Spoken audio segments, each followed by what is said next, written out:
Hey, bonjour tout le monde. Salut les social boss, comment ça va? On est aujourd'hui avec Hassoun Kamara. Comment ça va, Hassoun? Ça va et toi, tout va Ça bien? va super bien. Euh, on a décidé de faire un live aujourd'hui. J'avais parlé avec Hassoun dans les derniers jours. J'avais demandé s'il voulait venir sur le groupe pour pouvoir parler d'entrepreneuriat et de confinement et tout ça. Il m'a dit absolument. Ça lui fait plaisir. Hassoun et moi, on a collaboré il y a de cela 2 ans, 3 ans. Il démarrait sa page Facebook. Il avait besoin d'un coup de main et tout ça. À l'époque, tu étais encore joueur, je crois. Ouais, Oui, ouais, j'étais disons, en période de transition, en fait. Ouais. période de transition. Et là, tu es maintenant un entrepreneur, tu es maintenant un analyste. Donc, je t'explique un peu de la façon que ça fonctionne, super simple. Tu nous parles de toi, ce que tu fais, l'impact qu'a eu le COVID-19 sur ta réalité d'entrepreneur, d'homme, tout ce que ça importe. Et également, qu'est-ce que tu as fait, puis qu'est-ce que tu as mis en place pour être capable de pallier à ça, puis pouvoir te sortir de ce marasme. Ouais. Donc, je sais que t'as beaucoup de chapeaux. Donc, la parole est à toi. Qu'est-ce que tu fais? Qu'est-ce que tu fais, les impacts que ça a eu? Je t'écoute à ça. Bah, c'est un peu ça. Et comme tu l'as dit, je suis entrepreneur. Et puis, c'est l'entrepreneuriat, je le mets aussi, je mets aussi le joueur de soccer que j'étais dans le pack, en fait. Donc, quand je jouais, je ne savais pas si l'entraîneur allait me faire jouer, je ne savais pas dans quel club j'allais jouer, je ne savais pas combien de temps allait durer ma carrière. Donc, c'est de l'entrepreneuriat à l'état pur, au service de ma passion, dans un sens, qui est le soccer. Et puis par la suite, bah, j'ai essayé de diversifier mes activités. Donc, j'ai été reconverti chez TVA Sport, où j'analyse les matchs de soccer chaque week-end. Donc, ça, c'est une des activités principales que j'ai. À côté de ça, j'ai aussi investi dans la restauration. Avec deux amis Ouais. en France, on a lancé la première chaîne de restaurants street food africain qui s'appelle Osé. Donc, c'est la volonté de démocratiser la cuisine africaine, mais à travers des mets d'aujourd'hui. Donc, on est free gluten, la viande mangée au grain élevée en plein air, bio, vegan. Donc, c'est un petit peu la tendance sur laquelle on surfe et sur laquelle on avance. Et puis ici, avec le magazine Victoire qu'on a, on partage en fait notre amour du soccer avec les fans, donc de façon à rencontrer les acteurs et les entrepreneurs au Québec qui ont une passion commune pour le soccer. Donc ça peut être des restaurateurs, des artisans, des chefs d'entreprise qui ont une passion pour le soccer et on va à leur rencontre pour pouvoir discuter de toute l'actualité soccer ici. Donc je m'appuie là-dessus, sur ce socle, pour faire des conférences. Donc c'est mon activité principale aussi, donc d'être conférencier, de parler finalement de toute cette expérience-là, donc à la fois d'athlète et d'entrepreneur, et de partager des mots-clés, des moments clés, des astuces et des outils pour insuffler du positivisme aux entreprises et de donner voilà, des clés pour pouvoir performer mieux dans la performance, mais mieux dans le bien-être pour être à l'aise dans ce qu'on fait et dans ce qu'on a envie de faire. Donc c'est à travers ça que je vis aujourd'hui, disons. Ah, ça fait quand même une. Je m'en dis, ça fait quand même une vie occupée, mais là, je regarde restaurant, analyste à TVA Sport, conférencier. On s'entend que c'est trois axes qui sont impactés directement par le Ouais. confinement. Fait que là, toi, le 12-13 mars, la saison de la NBA a été annulée. Après ça, ça a été la MLS qui a suivi, la NHL. Toi, comment tu l'as vécu de ton côté? Tu sais, commençons par analyste. Je veux dire, il y a un Ouais. impact significatif. Comment tu as vécu les premiers épisodes du confinement?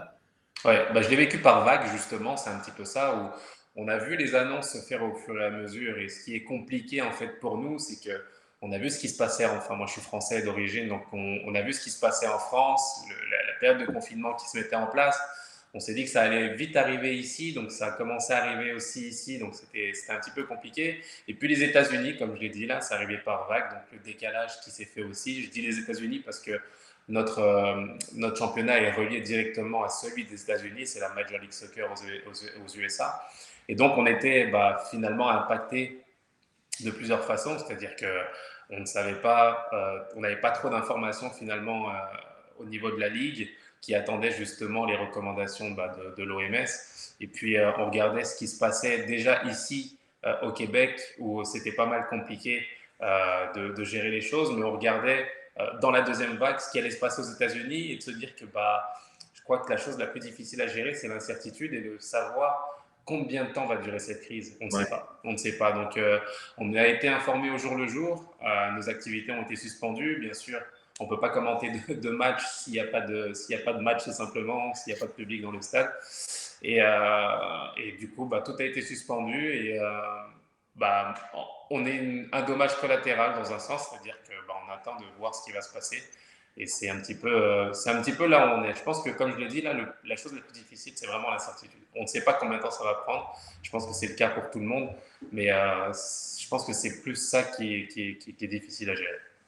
Ben, je fais un parallèle avec ça. Tu sais, quand tu dis que tu donnes des conférences puis tu parles de ta carrière d'athlète qui aide en étant entrepreneur, ben, est-ce qu'on peut faire un parallèle un peu avec ça, du fait que quand tu es un athlète, tu es un peu à la merci du coach, tu es un peu à la merci de, je veux dire, si tu es sur le banc, tu es remplaçant, tu es titulaire, ben, Mané, tu peux pas perdre le moral, tu peux pas te décourager, mais tu as une notion de ne pas contrôler rien. Est-ce qu'il y a un parallèle intéressant à faire là-dedans? Oui, oui, c'est un gros parallèle, justement. Les gens sont étonnés quand, lors des conférences que je donne, je dis toujours qu'un joueur de soccer, un athlète, là, c'est un entrepreneur à l'état pur. C'est un entrepreneur qui se lève pour sa passion, certes, mais comme je l'ai dit, il ne sait pas s'il va être sur le terrain le samedi de par la décision du coach, il ne sait pas s'il va être blessé dans un mois, dans 2 mois, dans 6 mois. Il ne sait pas dans quel continent il va jouer, dans quel pays, dans quel continent il va jouer dans quelques années. Donc il y a beaucoup, beaucoup d'incertitudes. En plus, pour une carrière très courte, hein, en comparaison avec les autres champs d'activité qu'on peut avoir, on sait qu'une carrière de haut niveau, là, c'est en moyenne au soccer 7 ans. 7 ans. Peut-être plus Donc, long que toi. c'est vraiment compliqué à gérer. Et puis, tu es à la merci c'est très compliqué de pouvoir se projeter. Donc, ce que tu dois faire dans ces moments-là, justement, c'est essayer de te concentrer sur ce que tu peux contrôler, tout simplement. Essayer de rester focus sur ce que toi, tu maîtrises, ton entraînement, le fait de rester sharp pendant la période difficile. Lorsque tu es blessé ou que tu es sur le banc, tout ce que tu maîtrises, c'est toi et ton corps, finalement, et ton mental, surtout, de te dire que, écoute, les choses vont arriver, la roue va tourner, il faut que lorsque le moment se présente, je puisse répondre. Et puis, ça te permet de travailler aussi d'autres champs d'activité que tu ne travaillais pas forcément. À toi de progresser justement pour pouvoir te pivoter, pour pouvoir te tourner et te dire que avec la situation actuelle, j'arrive finalement à être le plus efficace et à progresser même dans la crise. Et c'est justement le parallèle que je fais dans mon livre qui s'appelle Saisir sa chance. Ce que je fais, c'est que je raconte à travers mon parcours de joueur de soccer depuis tout petit jusqu'à aujourd'hui finalement, je fais le parallèle avec ce que vivent les entrepreneurs, l'état d'esprit dans lequel on est et tous ces sentiments d'incertitude, comment essayer de jongler avec. Donc c'est d'autant plus pertinent en période de crise comme dans laquelle on vit aujourd'hui. Ah, absolument. Puis, tu sais, mais question comme ça, je me suis pris une note. Ta carrière a duré combien de temps? Tu as joué plus que 7 ans. Oui, je joue plus que 7 ans. Moi, j'ai été pro en 2006. Mon premier contrat, je l'ai commencé en 2006 et j'ai arrêté ma carrière fin 2017. Donc, on a à peu près 12 ans. Ça a été 12 ans non linéaires. Ça a été un parcours de up and down, de coups d'arrêt même. J'ai connu le chômage, moi, en tant que joueur de soccer. Tu sais, quand tu n'as plus du tout de boulot, que tu dois rentrer chez tes parents parce que c'est la réalité des choses là qui est compliquée parce que tu n'as plus de revenus. C'est sûr que ces moments de crise, j'en ai connu et qui font que tu essayes là encore de rebondir et de pivoter pour pouvoir t'offrir, agrandir et en tout cas allonger ta carrière. Et comme je le dis, moi, c'est souvent, paradoxalement, là, c'est dans ces périodes de crise qu'on est au meilleur finalement.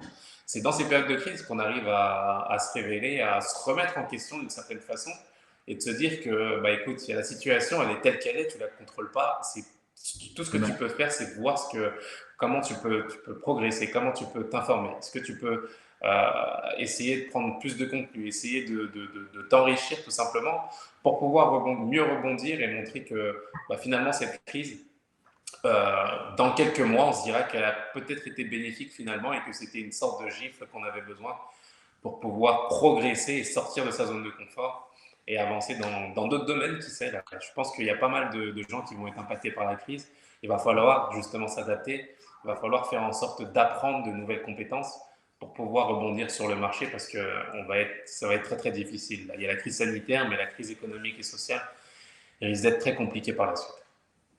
Ah non, c'est définitif, puis c'est drôle parce que tu fais encore, tu sais, tu fais beaucoup de parallèles entre l'athlète et l'entrepreneur. Puis moi, la première chose qui m'est venue en tête quand tu me dis tu as été sur le chômage, tu es retourné chez tes parents, ben, tu t'es probablement fait dire par quelqu'un il faudrait que tu trouves un vrai travail à fond. Tu sais, comme un entrepreneur, puis l'entrepreneur travaille, il y a de la difficulté, les finances sont pas là, c'est plus difficile. Ben, il y a beaucoup de gens qui vont dire ouais, mais trouve-toi un vrai job. Là, tu sais, Ouais, et là, toi, en tant que mini PME, de dire, ben, trouve-toi un vrai travail. Arrête de jouer au soccer, puis trouve-toi une vraie carrière. Fait que je trouve ça, le parallèle est encore plus intéressant. ouais, c'est un terme très important. Ce que tu as dit, c'est très important parce que ça aurait été très, très, très facile pour moi, en fait, à cette époque-là, d'écouter justement l'influence des autres. L'influence des autres qui peut être négative, ou ça peut être tout simplement de la jalousie ou d'être envieux par rapport à la situation dans laquelle tu es, en tout cas. Donc les gens vont un petit peu te freiner, mais souvent, le plus souvent, paradoxalement, c'est des gens qui t'aiment, qui te freinent et qui te disent pour ton bien, écoute, prends une carrière qui est plus sage, choisis une voie qui fait que tu vas avoir ton salaire à la fin du mois, tu sais où tu vas être. Et c'est une façon finalement d'essayer de te sécuriser. Mais je dis souvent que cette façon-là, c'est un petit peu, comment dirais-je, euh, c'est le reflet, la perception de la propre peur de l'entourage. Ouais. C'est-à-dire qu'ils projettent leur propre peur sur toi-même et c'est très facile finalement d'y succomber, de se dire ok, je vais la suivre parce que c'est mon père, parce que c'est ma soeur, parce que c'est ma femme, parce que c'est, tu vois, mais c'est peut-être pas forcément, c'est même sûrement pas la bonne décision. Pourquoi? Parce que c'est pas ce qu'on ressent à l'intérieur de nous et on sait qu'on va faire quelque chose par défaut et c'est la pire des choses à faire, je pense. Il faut vraiment s'écouter. Je pense que quand on a une voix et qu'on a envie finalement d'exceller ou d'avancer dans un domaine, il faut vraiment, vraiment persévérer parce que des coups, on va en prendre, ça c'est sûr. Je pense que quand on a un parcours, c'est jamais linéaire, c'est toujours semé d'embûches. C'est vraiment très difficile, mais c'est dans ces moments-là finalement qu'il faut avoir le recul nécessaire et de se dire que, écoute, voilà comment je vais affronter ces difficultés. Je prends le recul nécessaire, m'informer, travailler, m'instruire encore plus pour pouvoir être meilleur et pouvoir progresser et passer ce passage-là. Donc j'invite les gens vraiment à prendre du recul sur les choses et de se dire que, tu sais, j'ai souvent cet adage-là, vaut mieux être la seule personne à croire en soi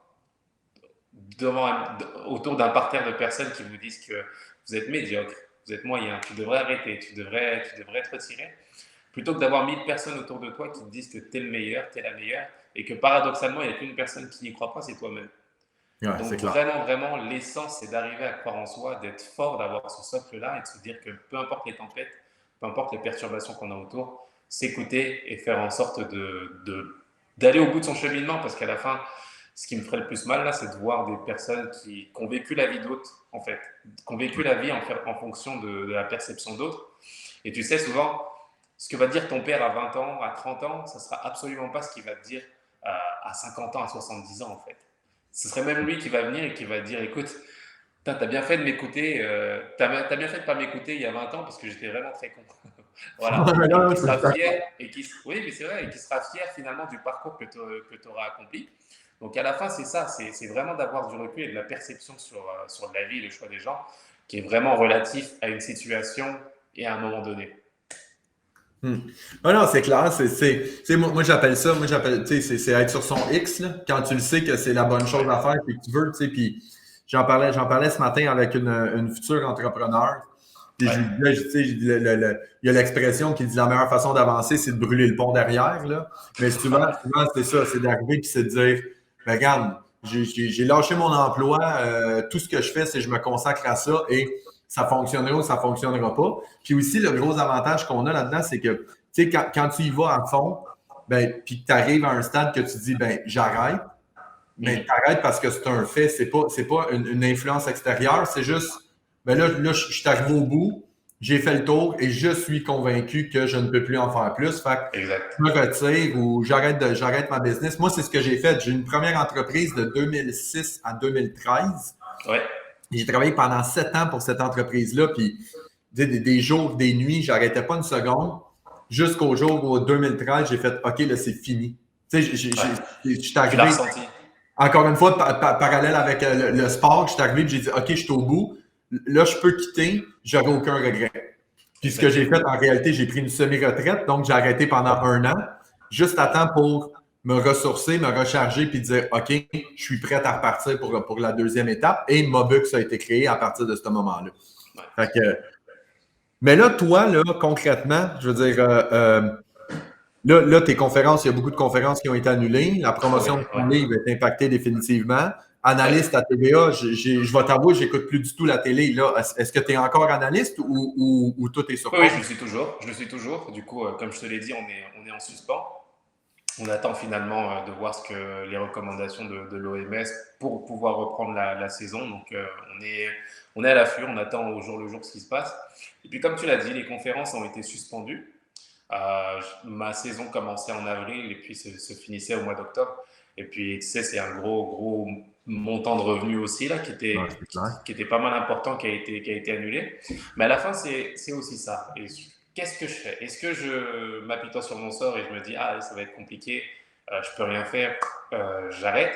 Ou alors est-ce qu'on essaie de basculer, de se remettre en question et de se dire, de quelle façon je pourrais faire en sorte de continuer mon activité avec ce qui se passe aujourd'hui, avec les moyens du bord qu'on aurait, parce que réunir 500 personnes dans une même salle aujourd'hui, c'est compliqué. Donc j'essaye finalement voilà, j'arrive à pivoter, à arriver à donner des conférences à travers le web, à donner des OK. conférences à travers le web, à insuffler finalement ce message aux entreprises à travers, et aux organisations à travers le web, et de finalement essayer de pallier aux inconvénients qu'il y a en le faisant par Internet. C'est sûr que quand on fait une conférence, il y a l'aspect, comment dirais-je, réseautage qui est très important par la suite, l'expérience humaine et la chaleur humaine qu'on a qui est difficile à mettre en place. Mais ce que j'essaie de faire finalement, pour combler ça, c'est que après les conférences, j'offre finalement du coaching individuel ou collectif et par petits groupes finalement, à travers des thèmes qu'on aura choisis et définis, j'offre le service d'insuffler des messages que les personnes ont besoin d'entendre pour performer encore plus dans leur activité. Donc, c'est des moments qu'on n'a pas lors des conférences classiques, j'ai envie de dire, mais on essaye voilà, de pivoter et d'arriver à donner une expérience plus pour que l'expérience de la conférence soit encore plus enrichissante.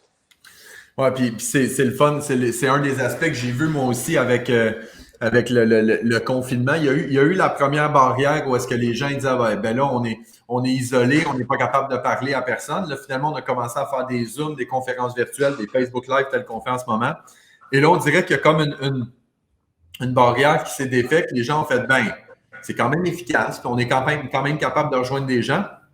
Et là, moi-même, ben, tu sais, avec le programme de subvention du gouvernement, j'ai énormément de demandes. J'ai beaucoup d'entreprises qui veulent être formées, puis faire des formations en Zoom, faire du coaching en Zoom, euh, euh, ça devient quand même fort efficace. Ça ne change pas le contact humain, mais ça amène quand même une certaine efficacité qui est le fun. Fait que c'est quand même le fun pour toi, tu as réussi à pivoter, puis dire, bon, ben, je suis plus capable de faire des conférences en personne, je peux en faire en visioconférence, puis je peux continuer de faire mon coaching. Euh, J'aurais envie de parler de tes restos en France. Je veux dire, tu sais, la France a été impactée, puis la restauration a été impactée. Fait que j'imagine que les deux ensemble, ça doit être un coup dur. Oui, oui, c'est sûr que c'est compliqué. On a dû fermer les deux et écouter voilà, les recommandations du gouvernement français. Donc, on était en suspens là encore. C'est très compliqué parce que la restauration, nous, on loue notre espace. Il y a le bailleur qui veut absolument son loyer, sauf qu'on ne fait plus de revenus comme on pourrait le faire. L'État nous dit qu'ils vont nous aider et qu'ils vont faire en sorte de pallier à ce manque à gagner, mais le bailleur, lui, a aussi des charges finalement. Et le local lui appartient, donc il attend aussi d'être payé. Donc c'est un petit peu toutes ces discussions, tous ces échanges, toute cette réalité finalement du marché qui est difficile à gérer. Mais on essaye par la communication à montrer qu'on veut se relever parce que c'est sûr, là, avec la crise qui s'est passée, c'est pas tous les restaurants qui vont se relever. Ça, c'est une réalité. Il y a le discours du gouvernement qui dit qu'il va nous aider, mais à la fin, entre le discours et la communication du gouvernement et la réalité des banques qui jouent pas trop le jeu, là, à mes yeux, en France en tout cas. Je pense que ça va être très très compliqué pour le marché de la restauration. Et donc on essaye de jongler là-dessus, de trouver des solutions, là encore de pivoter et de voir comment on peut se réajuster, parce que la volonté, c'est vraiment, vraiment de garder les deux restaurants ouverts. Mais c'est pas évident. C'est vrai que c'est pas évident, c'est quelque chose de très compliqué. Et là encore, comme j'ai dit précédemment, la chose la plus compliquée, c'est l'incertitude. Ouais. C'est que le gouvernement ne nous donne pas de date concrète. Là encore, ils peuvent pas parce qu'eux-mêmes ont beaucoup d'incertitudes aussi. Et tu sais pas combien de temps ça va durer, tu sais pas comment les gens vont réagir aussi à la réouverture. Alors, il y a certains discours qui disent que les gens vont se ruer dans les restos parce qu'ils ont tellement été confinés qu'ils veulent aller voir du monde. Et puis, tu as d'autres discours qui diront que, bah non, on va être réticent finalement avec l'expérience qu'on a eue de confinement. Ça veut dire que c'est très dangereux si on se met au contact des gens tout de suite. Donc, peut-être qu'on va rester à la maison. C'est un petit peu tout ça. C'est qu'on Ouais, essaye de jauger un petit peu. Donc, on va voir comment ça va se passer. puis cette réalité-là, elle est propre à tout. Là. Tu sais, les conférences, est-ce qu'il va y avoir des attroupements de gens? Est-ce que même si on ouvre le confinement, est-ce que les gens vont vouloir se rassembler 500, 800, 1000 personnes? Même chose pour le sport, de dire demain, il y a des matchs de la MLS qui recommencent au Stade Saputo. Je veux dire, est-ce que les gens vont se lancer et vont aller voir le match? Moi, très sincèrement, moi, j'irai pas. Je veux dire, c'est puis en plus, malheureusement, avec les nouvelles technologies, de prendre le risque d'aller au stade pour peut-être contracter quelque chose ou rester chez moi sur mon écran géant et regarder le match tranquille. Je veux dire, fait qu'il va avoir des impacts, quand même importants à moyen et long terme. Ouais. Puis c'est drôle parce que je me posais la question avant qu'on se parle, tu sais. J'ai vu sur d'autres chaînes de sport, RDS pour ne pas le nommer, ils diffusent des vieux matchs de hockey, puis ils Ouais. commentent les vieux matchs, mais est-ce qu'il y aurait possibilité que Hassoun Camara analyse un vieux match de Hassoun Camara? Tu sais, ce serait pas mal ça. Moi qui ai du mal à me regarder jouer au soccer, là, j'ai dû voir 5 matchs de soccer de ma vie là où j'y jouais là, c'était pas plus là. Mais tout ça pour te. Oui, écoute, ça peut être. Ce qui est clair là, c'est que les cartes vont changer, là, les choses vont changer. On vivra pas comme avant. On vivra pas comme avant. Il y a des choses qui vont évoluer. Il va y avoir des innovations aussi qui vont apparaître tout simplement. Et il va falloir s'adapter. Donc, on va voir comment les choses vont évoluer tout simplement. Ce que tu as dit, c'est tout à fait vrai. C'est que il y aura une certaine réticence à aller dehors naturellement aujourd'hui. C'est très compliqué. Pourquoi? Parce que, comme j'ai dit là encore, là, c'est l'inconnu. On connaît pas, on n'en connaît pas assez encore sur cette maladie. Je ne sais pas si on peut l'attraper une fois seulement, si on peut la rattraper, la voir une deuxième fois encore. Si on a dit que c'était les enfants qui étaient le plus porteurs, finalement on a des doutes là-dessus et on ne sait pas, on les emmène à l'école. Il y a beaucoup, beaucoup d'incertitudes. Je pense que c'est ce qui fait peur aux gens. Là, il y a la maladie en tant que telle, mais le psychologique est très, très, très difficile à gérer aussi. Donc, le temps que les choses se remettent en place, je pense qu'il va falloir rester très souple, être très flexible en tant qu'individu et de se dire que, bah oui, il va falloir s'adapter à la situation.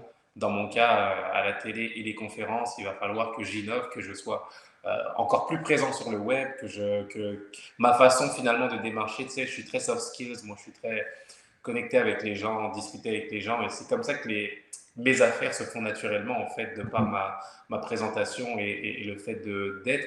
Là, il va falloir continuer ça et en même temps avoir une présence encore plus importante sur le web et se présenter parce que la concurrence, elle est là aussi. Il y a beaucoup, C'est beaucoup de clair. conférenciers, d'analystes aussi, mais dans ce milieu-là, c'est comme ça que ça va marcher. Il va falloir que je m'adapte à la situation. Sans ça, tu ne peux pas rester chez toi, t'asseoir et te dire, bah, ok, j'accepte les choses et puis je bouge pas. Et non, c'est une perpétuelle remise en question.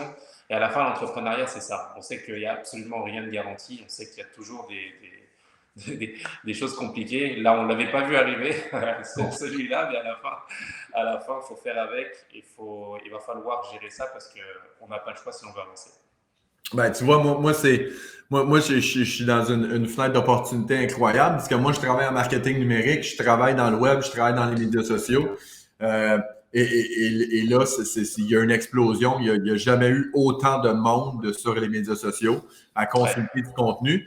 Mais à l'inverse, il n'y a jamais eu autant d'offres. Il y a tellement de gens, comme tu dis, des conférenciers, des coachs, des consultants. Il y en a, il y en a, il y en a.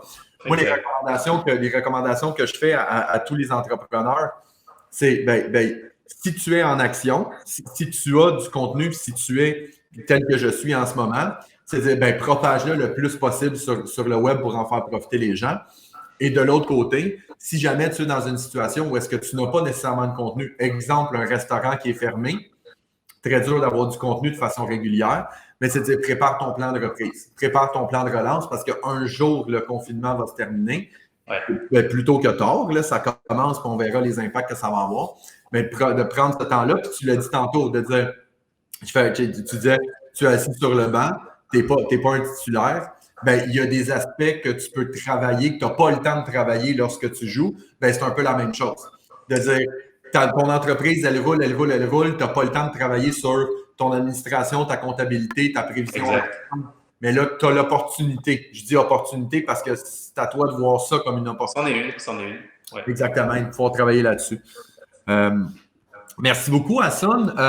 Je termine avec 3 petites questions que je pose à tous mes invités.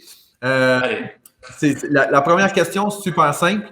De dire, à partir d'aujourd'hui, tu peux choisir un seul média social pour le restant de tes jours. Lequel choisis-tu et pourquoi?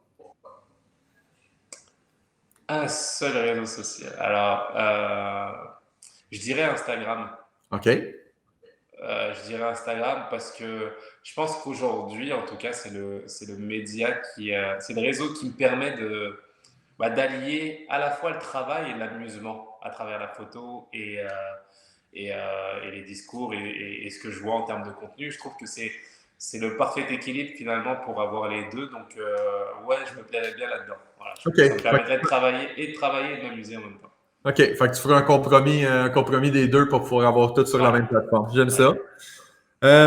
Deuxième question. Recommandation de livres ou de podcasts pour nos entrepreneurs ici? Recommandation de livres, ouais. J'irai avec Sapiens. Ouais. C'est un livre. C'est un livre. Tu sais, quand tu me parlais d'entrepreneurs justement, c'est un petit peu ça. Avec la crise actuelle, on va repenser à notre façon d'entreprendre et à notre façon finalement d'être aussi. C'est-à-dire qu'on ne va plus dissocier les deux. On ne va plus être à la maison, aller au travail. Il va falloir finalement allier les deux et encore plus mettre de l'humain dans la façon d'entreprendre. Je dis ça pourquoi? Parce que ce livre, Sapiens justement, remet en question pas mal de choses, remet en question pas mal de, tu sais, l'évolution. On parlait ça parle justement de la révolution, ça part de la révolution agricole jusqu'à nos jours aujourd'hui. Et c'est vrai que ça nous remet en question sur notre façon dont on a travaillé, dont on a consommé. Je donnais l'exemple de la révolution agricole. C'est sûr que ça nous a permis une abondance en termes de choix, en termes de qualité de vie, mais à quel prix? À quel prix on a fait ça? À travers la pollution, à travers le fait finalement d'avoir des choses qu'on fait 8 fois le tour du monde pour nourrir des bêtes alors qu'on peut les nourrir à la maison. Tu sais, il y a pas mal de choses qui m'ont fait réfléchir et qui me font dire que si je devais recommander un livre, ce serait celui-ci parce qu'il met pas mal de réflexions en place et c'est un livre super. Et bien évidemment, on pourrait recommander aussi Saisir sa chance, qui est un bon livre. C'est votre chance, oui. Voilà, je le glisse. Et dernière question, avant de terminer. Hassan, ma vie est en danger et je dois te rejoindre. En courriel, message texte, je t'appelle, WhatsApp, DM, Instagram, Facebook Messenger ou malheureusement, tu ne peux rien pour moi. J'essaierai toujours quelque chose pour toi. Je dirais texto, je suis très texto. C'est plus compliqué pour moi de... Tu sais, je suis pas un fan du téléphone. Moi, je suis même sincèrement, je crois que j'ai une maladie. Là. Je suis très anxiogène, là. J'ai du mal à téléphoner tout le temps. J'ai du mal avec ça. C'est soit je vois les gens directement et je connecte et c'est la façon la plus belle pour moi de connecter avec les gens. Ou alors, ouais, un simple message texte, on fait en sorte de se voir, on discute, on échange, et puis là, j'interviens. Mais c'est vrai que, ouais, téléphone, etc., c'est un petit peu compliqué pour moi, disons. Donc oui, texte-moi. Si tu es en danger, tu me textes, et puis je fais en sorte d'arriver pour venir te sauver. C'est drôle parce que la majorité des conférenciers avec qui j'ai parlé ont tous sensiblement le même symptôme au niveau du téléphone. Ouais, on est d'accord. Il y a même quelqu'un qui a dit quand tu m'appelles, j'ai le sentiment que tu envahis ma vie privée. Mais tu sais, on est rendu là de dire on se texte et tout ça qui est plus. On peut répondre quand on veut. Parce que tu sais, l'exemple qu'on a là, c'est pendant qu'on est en train de discuter, il y a des gens qui peuvent nous texter. Mais s'ils nous appellent, il y a comme une interruption qui est instantanée puis on est rendu trop occupé. Est-ce qu'on l'est autant qu'avant et tout ça? C'est une question à se poser. C'est vrai. On est rendu, moi je suis un old school, moi si tu veux. Ça a été tellement vite dans l'évolution là, où avant on envoyait des lettres, tout simplement. On avait un mois pour répondre avec et prendre le temps d'écrire pour avoir une certaine sensibilité. Alors qu'aujourd'hui, bah, on t'appelle, il faut répondre tout de suite. On t'envoie un message, il faut répondre tout de suite. Tu sais, ça a été un petit peu trop vite pour moi, disons là. Donc voilà, moi je suis resté un peu old school. Et puis je prends le temps, je reçois un message, je prends le temps de répondre, mais je mets un petit peu de temps à répondre, c'est vrai. Parfait. Hassoun, merci beaucoup. Super gentil d'avoir pris le temps. Merci. Et je te souhaite que le meilleur et on a hâte que ça recommence, tout ce soccer-là. C'est gentil. Merci. Merci à très bientôt. Merci beaucoup, Hassoun. Merci.